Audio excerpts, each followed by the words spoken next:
something very crucial is happening here. Leapmotor is attacking the European market, maybe where it will hurt the most, especially Volkswagen and Opel. You know, the Volkswagen Golf or the ID.3, the electric pendant, and then the Opel Astra. Compact hatches, many know them, the Astra available combustion and electric. And here the Leapmotor B05 will attack exactly these. And it's getting even more interesting. This one is inside the Stellantis corporation, which is also housing Opel. So you will find this one at a dealer next to an Opel Astra, which makes it even more crucial when you ask yourself, wait a minute, this car as it stands here right now, basically fully spec'd, is around 30,000 euros. And that might really be a problem for the standard existing manufacturers. But how big of a problem is it for them, and how good is the Leapmotor B05 in exterior, interior and driving? We'll find out with Thomas Nautical Fuel in 4K, full screen, full length. Let's go here with the vivid grey color, very nice grey color indeed. Then we have the daytime running light right here in this, offset structure, so to speak. The middle part is not illuminated, by the way, if you wonder. Black contrast in the lower part. So they have, let's say, a modern EV look. This is all electric indeed, so it rather aims at an ID.3 than a Golf. The Astra, as I said, both combustion and electric. And of course soon the VW ID Polo, which is also electric, and they are also fighting somewhat in the same price region indeed. And we can see here black contrasts, also here in the front, side mirrors. So you have actually a quite modern look. And this is here the typical compact hatch at a length of 4.43 meters or 174 inches. Standard 19-inch wheels, you always get that one. And this is basically available in two different trims. And in Germany they are connected to the battery size actually, but not all markets do that. The low entry battery is 56 kilowatt hours. Both are LFP chemistry, and then the higher spec battery is 67 kilowatt hours. Gross should be more or less equaling net, they say, because of the LFP structure, and then 11 kilowatt AC charging, almost 170 kilowatt DC charging, and 10 to 80% in around 18 minutes, they promise. So these are fine figures for now, and we need to talk about the price. It's 32,000 euros plus 650 euros for the color. So you really stay below 33,000 euros for the big battery here, and about 250 euro of leasing rate without payment upfront. And that is indeed a very competitive pricing strategy. It's exactly where they want to hit Volkswagen and Opel the most. And yeah, as I said, even more interesting because they are sold in the same dealer actually now, Opel and Leapmotor together. So this will be very interesting. We'll soon measure the trunk. One thing up front. Here I press this button right here to open it. Yeah, and then you have this classic hatch here, by the way, not organized. It still fits something, but you can already see that the trunk is not the longest.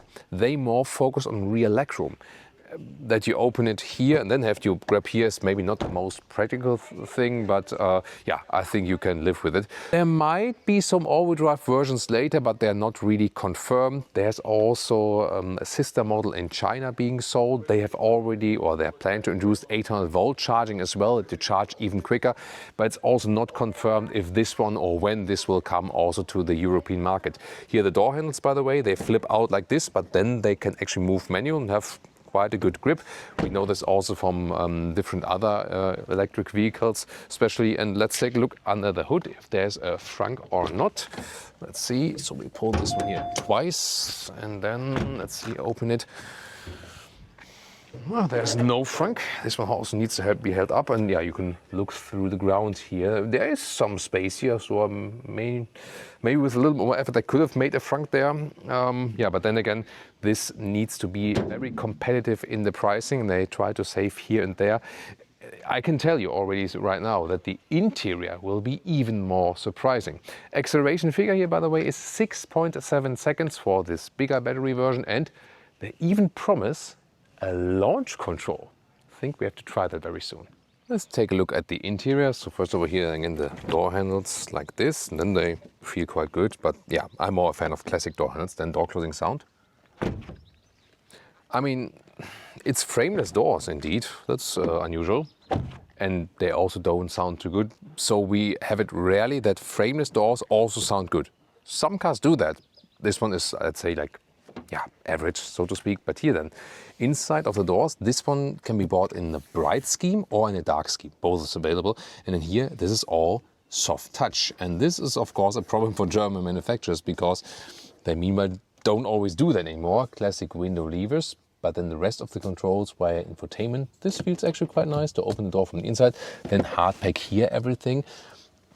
Then this has a very clean, minimalistic design. This is hard, but it is nicely structured. This is also hard. This is also hard. But again, the structures are actually quite nice. You have small digital instruments, a steering wheel, animal-free material, also very soft and also a little bit dampened underneath. Some controls, Tesla alike, on the steering wheel. And then here, the seats, you can either get some fabric seats in the base trim or this one in here, the high-grade leatherette seat in the higher trim. And look at that. The seating depth here is quite nice and the material is very, very soft. So this is high quality. That is astonishing that you get this kind of quality for such a price. So yeah, the Germans definitely have to look out for that. You can get seat heating. However, I would also wish seat cooling. Yeah, but it's a little bit weird, you know. So we're talking about a 30,000 euro car, but because you feel that quality, wait a minute, this seat usually also offers seat cooling. You know, you already get some other things that you might want to have. You know, that's very interesting. One thing, of course, about the electric platform is that the floor is never that low, and that's why you can already see that my feet are already quite high. So we came here in the Opel Astra, the combustion engine version, and there, for example, the feet go a little bit lower. But still, the seats are very soft, and that's why they're also comfortable. It's fine. It's just when you're tall, then you know the angle of the legs due to the electric platform have some kind of a problem. Here 189, 602, still enough headroom left. Also, look at that, you know, like even the sun blind here, when you touch it, it is soft underneath. Actually a very large mirror as well. Then we have this panoramic roof, and we can also close a shade. You can have a hotkey there in the infotainment system, and then you can see it goes all the way back in front. You cannot open it as for fresh air, but you can apply this full shade there for very hot days, so that's also a good thing to have. And steering wheel control, I think it's good. It's manual, up and down, in and out, but the way you can adjust it is somewhat limited. Now the cockpit of the Leapmotor B05. The windows, by the way, they are actually quite thick. So looking forward to the sound deadening when we drive this one very, very soon. Then we have a large central infotainment system. This is typical Chinese manufacturer style, definitely. And then here we have quite large holes. I wonder if they were like maybe for bottle holders for very small bottles. Yeah, it's just a design element actually. Then once again, nice quality of the seats. And we have here this ambient lighting integration, for example, around the air vents. They are also still with a manual control. In this moment, they also switch colors a little bit. Classic glove box, you press this button and some space right there. Then there's space here underneath actually. Are there some, there's some chargers actually in the back side here. So find it here in the back side, some USB-C charging as well. Adaptive cup holders, 3-dot design in the top part, and this is here inductive charging pad, or also where you put the key card to drive the vehicle. And then you can also have the app here on the phone for the car. So at the moment here the phone is actually also driving, basically not the car, but you can control also seat heating, steering wheel heating can be activated from here. Then could be a little bit softer for the elbow. This one opens like this. A lot of space underneath for storage. Here, by the way, they also have a storage included here to, you know, break the window for the case that you are underwater, for example. You need to get out the car quite quickly. If you've seen some movies and stuff, then you might think, do I really need that myself? You get some paranoia there. Some do have that in the car. Grey's Anatomy, the Yeah, latest Grey's Anatomy episode, Leah of course told me, yeah. No spoiler there, but Oh, no spoiler. Hand is, yeah. No spoiler, no spoiler if you still want to watch that one, yeah, yeah, I'm also a medical expert meanwhile, just, by side-eyeing when Leah is watching Grey's Anatomy, of course. Yeah, here once again to the glass roof, some more space, but here it gets a little bit closer. Here we do have some integrated lights in the top part, and I mean, the interior build quality is really very good, so considering the price you pay here, it's really astonishing. The minus is definitely with the EV platform that you don't maybe feel the best with long legs. Not a problem with shorter legs. And controlling everything is, of course, infotainment focused. Here, for example, the climate is here, controlled right there. It's easy to find and do everything. You can also set the seat heating, for example, a separate icon in the lower part. Then you have a 360-degree camera view. Maybe not the best quality, but I think it's fine. And also here you can see everything is fast and quick. And there, of course, the established competitors still have to learn sometimes where the software is really laggy and slow. Theoretically, it does also offer Apple CarPlay and Android Auto. It says here, with this software version, we did not manage to connect it yet, gotta say though, but maybe with the software update, this should do then, at least they do offer it. And also you can save to a user profile that it automatically deactivates some of the assistance systems features. That's also a cool idea. Then you can press it, for example, here at the steering wheel, or alternatively from top down, and then you can here activate or deactivate like the speed assistant chime and so on. Putting in the gears here, by the way, park and then down for drive. This for reverse, that can't be easier. Inside of the doors, also here soft touch, everything covered, so that's a nice quality and it also looks really great. And the rear seats have the same good and soft quality. Isofix on the outside each. Also here how everything feels like. Fold on this. Cup holders also with the 3-dot design. This is a symbol that's supposed to be, hey, that is like spill proof, they say. And this is now the very interesting thing. Look at that. I mean, it's a short compact vehicle and you have tons of legroom here, even if a tall driver is sitting in the front. And this is the focus of rear legroom instead of focusing the trunk. And I'm looking forward to how this one will be accepted or even maybe praised in the European market. Headroom is closer to the side, a little bit better to the glass roof, but yeah, close with an A9 642. And you see once again, the only catch is with this EV platform that again, my feet are standing relatively high and that makes the strange angle right here when you have tall legs. Then again, the seats are quite plush and comfortable and that makes it better again. Then in the middle part, USB-C and USB-A charging, the same, we have it in the front and then there's more space here. But even here, like this, it's maybe like a small trash thing. This is not dampened here when it comes out.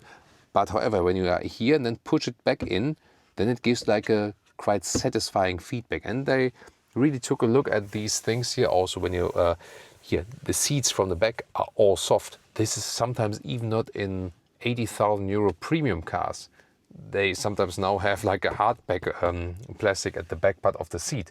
So once again, the thing is here that especially you get a nice high quality interior feeling for that price you pay. But it doesn't mean yet that it also drives well. We have to check that out very soon. I think it must be some tears from Volkswagen and Opel coming down now from heaven, right? I mean, as I said, we haven't driven the car yet, so and we haven't come to a final conclusion, but you see where the problem is generally for the established manufacturers, definitely. And then here, yeah, have to press here first. Yeah, you see, also Leapmotor has to adapt to the European customer who expects an opening right here, actually. And then here you can see it is actually not that large. It's 295 liters or 345 liters, depending on if you take the liter figure from underneath or not. This is 1 meter or 40 inches, but only in the very frontal area. The rest in here is rather a little bit, yeah, more like 95 centimeters, 37 inches, something like that in width. This one still fits underneath vertically. And then the length here is about 77 centimeters, 30.5 inches. Height, normal height here is 27 inches or a little bit less than 70 centimeters. Underneath then is this here, like a little bit more liters in the height, but yeah, you cannot store so much there, and also no real space for a cable or something like that. Because it's short, you can easily grab over then and then fold the seats from here. And then we are at the total length, the seat is I am driving of 1 meters and 63 or 60 inches. Yeah, I think overall fine, not too large, also especially not too high. You can see the focus on the rear legroom here, definitely. Launch control.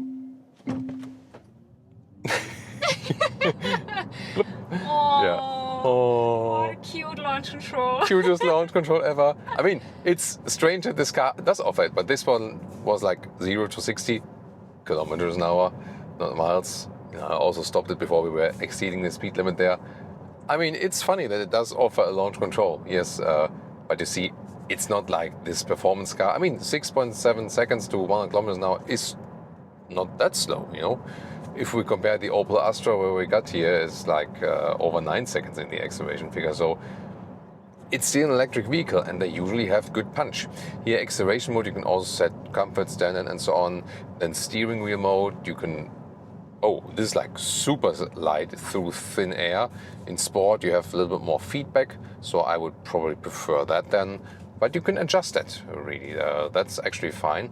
What I already feel is, you know, as soon as you start driving, some things you noticed stationary become more pronounced. And one of the things is that the seats themselves are soft and nice and comfortable. But then again, the seating position, because you know how you are in the car as a tall driver, that's again for me not the most ideal thing. That's why I would probably put the seat a little bit higher than that.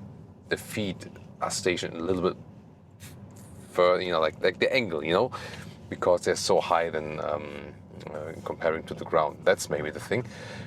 But many things you can actually adjust, like the steering wheel, just showing that you also the regenerative braking, you can set it here strong, medium or weak, that you can just keep it rolling.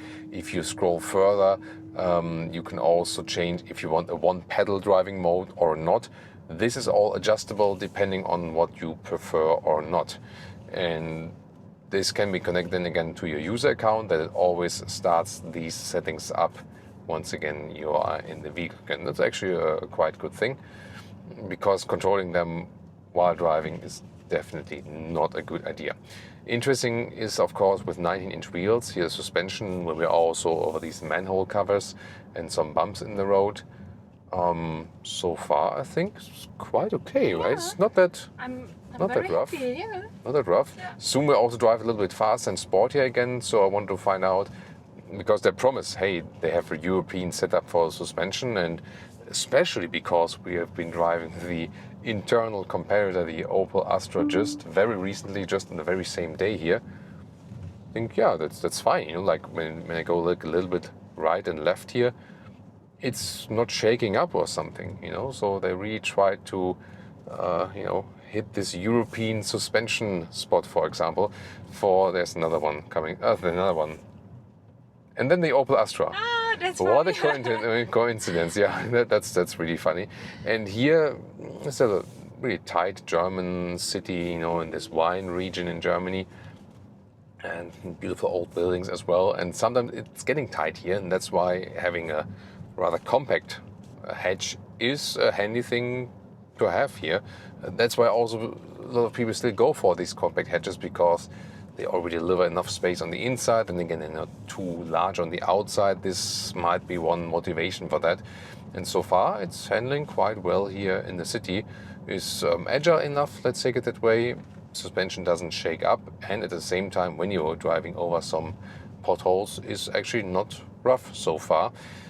Even more interesting, of course, how it handles when we drive a little bit quicker. And now let's accelerate here onto this, not yet motorway road, but already a little bit quicker. Now just slightly on the throttle, that's fine. But the acceleration, I think, is good enough. And we're heading to 100 kilometers an hour, 60 miles an hour. Road noise is notable, definitely. Wind noise, maybe not so much. I mean, it's raining just a little bit. Yeah, what do you say, Silence? Yeah, it's fine. I think it's fine. Yeah. Sometimes it's a little bit booming when I'm accelerating, when I'm on the throttle, like from the booming noise from from the electric motor, I feel. That is very interesting. Now do a lane change at 100 kilometers an hour. Yeah, I would say it's stable enough. Oh, yeah, there the lane keeping assist is a little bit aggressive, gotta say that.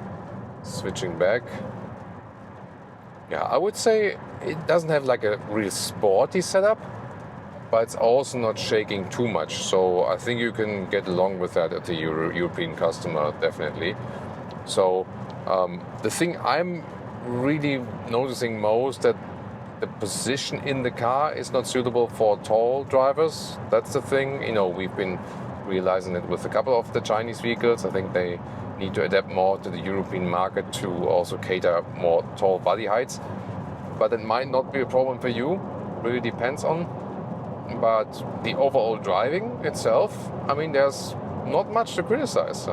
Here, rolling noise from underneath. This here, when you feel that the tarmac is a little bit rougher, then it's coming notably down from the bottom part to the cabin, I would say. But from the wind noise, you feel that I said that the windows are actually pretty thick, and these help, of course, to reduce all these wind noises. So that's actually quite good. And also the steering wheel doesn't have a dead zone area, so also fine nuances are transported in how much feedback you want to have. As I said earlier, can all be controlled then also in the infotainment system. When we put down this one here, the ACC is also being activated, and we can of course do something and here like activate stuff again, but then when we want to activate stuff again, this is like, yeah, maybe I'll do that after the next accident or something. And now I've also activated the lane keeping assist, like the active lane keeping assist. So let's see how smooth that one is being done or not. So let's see here. And also increase the speed with my left thumb then. Yes, slightly turn the steering. Okay, touching is not enough. You sometimes have to apply some force. Let's see here. It doesn't do like an automated lane change or something. No, it doesn't do it. But let's see. I mean, some corrections here. So let's say assistance systems wise, okay, but definitely not top notch or the best on the market. But considering, I mean, there's a Dacia Duster in front of us, and it's basically a price competition to that one, you know. And once again, for the price you are paying, it's still astonishing what you get, and it's also here okay to drive it on the German Autobahn. What I did notice, especially when we have some, you know, some small bumps in the road, and sometimes like when they're like over a long distance and very constant. And we came in the Opel Astra or the Vauxhall Astra, and we do not feel that there. So that's maybe something, and also that I cannot put the steering wheel far enough to me. I would like to have it further to me or closer to me. Pull it out further, closer to me. That's what I want to say. And the Astra, for example, also has this better suspension to that, but you don't have these like this coming through the cabin. So sometimes here you feel that you maybe don't have enough pressure in the front left tire or something like that. But I checked it; the pressure is totally fine, you know. So that is something maybe they need to work on. The general setup is fine. As for that, it's between sportiness and comfort. They found a good daily average, and this car is supposed to be a good daily average, you know what I mean? So this then actually fine. And you get along in various situations like city driving, countryside, and also the motorway. Yes, some nuances here in driving. We say like, okay, at some point you also feel the price, and you cannot get like everything for that price, but that would also be astonishing, you know. But overall, to say that the price performance, considering here the driving, is still at a very good level. What about the efficiency and the real world range? What we could measure here today at nice mild temperatures and 100 kilometers an hour, 60 miles an hour, flat, evened out, and setting the cruise control, we scored some 17 kilowatt hours on 100 kilometers, or 3.65 miles per kilowatt hour, would mean a real world range here for the big battery version of 400 kilometers or 250 miles. I think okay result. It's not a large car, doesn't stand so much against the wind. Of course, there are also other cars that are more efficient, even, bulkier ones. So that's not like the first discipline, but it will still be enough for most use cases definitely. And if they at some point also get the 800 volt upgrade, then charging becomes even easier. The big question is, of course, what you really get for the money. Well, the answer is actually pretty much. Yes, not everything holds up after a while. For example, the seats, they feel very comfortable and they are very comfortable to sit in at first. When you drive a longer way, then you think, okay, maybe there are also more comfortable seats. And as I said, driving position for tall drivers, not ideal, something like that. Also, you can easily deactivate some of the assistance systems, but then, for example, the lane keeping assist suddenly hops in again, then it annoys a little bit. So stuff like this still happens, but that can also be tweaked with software. So that can also be developed step by step, depending on the software status, and then over-the-air updates can bring in new things and so on. So there are some things that might be here and there a little bit annoying, but the overall thing is that you still get a lot for your money. Yes, when you drive an VW Golf, an Opel Astra, you get a better suspension setup. You have some sportier driving. You maybe don't have like this one thing I had, like with when you're like small bumps in the road. Things like these are better filtered out, for example, with the VW Golf suspension, and there they also have optional adaptive suspension, but then you also have to pay extra for it. So they show that they come very close already in certain aspects to the established manufacturers, and especially when they have their aggressive pricing policy, that they can be a viable alternative and also put pressure on the established manufacturers to be even better and also to keep the pricing attractive. So that's a very interesting finding for today. What do you think? Tell me in the comments. And now it's time to check out the competitors.